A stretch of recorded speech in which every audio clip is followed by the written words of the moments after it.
এবার লক্ষ্মীর ভান্ডারে টাকা পৌঁছলো পুলিশের হাতে। এই লক্ষ্মীর ভান্ডার অবশ্য রাজ্য সরকারের দেওয়া লক্ষ্মীর ভান্ডার নয়।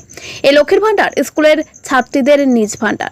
সম্প্রতি কয়েকদিনের বৃষ্টিতে বন্যা পরিস্থিতি তৈরি হয়েছে রাজ্যের বিভিন্ন জায়গায়। বাদ যায়নি হুগলির আরামবাগের খানাপুর, গোঘাট সহ বিভিন্ন এলাকা, যার ফলে এই বন্যা পরিস্থিতির মধ্যে থাকা বহু মানুষকে চরম ক্ষয়ক্ষতির সম্মুখীন হতে হয়েছে।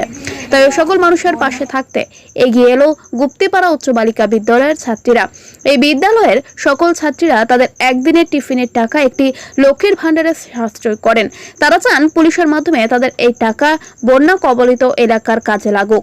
এরই পরিপ্রেক্ষিতে হুগলি জেলা গ্রামীণ পুলিশের পুলিশ সুপার কামনাশী সেনকে এ বিষয়ে তারা একটি আবেদন জানান। পুলিশ সুপার তাদের আবেদনের সাড়া দিতেই স্কুলের সকল ছাত্রীরা তারা নিজেদের টিফিনের জমানো টাকা লক্ষ্মীর ভান্ডারটি তুলে দেন গুপ্তিপাড়া পুলিশ ফাঁড়ির অফিসার ইনচার্জ সুব্রত দাসের হাতে। ছাত্রীরা চায় তাদের এই সাময়িক অর্থ কিছু মানুষকে ত্রাণ দেওয়া হোক। এরকম ভাবে তারা নিজেদের টিফিনের খরচ জমিয়ে বন্যা কবলিত মানুষের পাশে থেকে একটি মানবতার নজির গড়ে দিল গুপ্তিপাড়া উচ্চ বালিকা বিদ্যালয়ের সকল ছাত্রীরা। হুগলি থেকে সুমন চক্রবর্তী রিপোর্ট, এসএন বাংলা।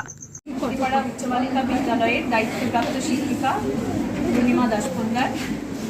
হুগলি জেলার আরামবাগের খানাপুর সহ বিভিন্ন এলাকা বন্যা কবলিত, সেই সব অঞ্চলের মানুষদের কিছুটা সাহায্য করার জন্য এগিয়ে এসেছে আমাদের বিদ্যালয়ের ছাত্রীরা।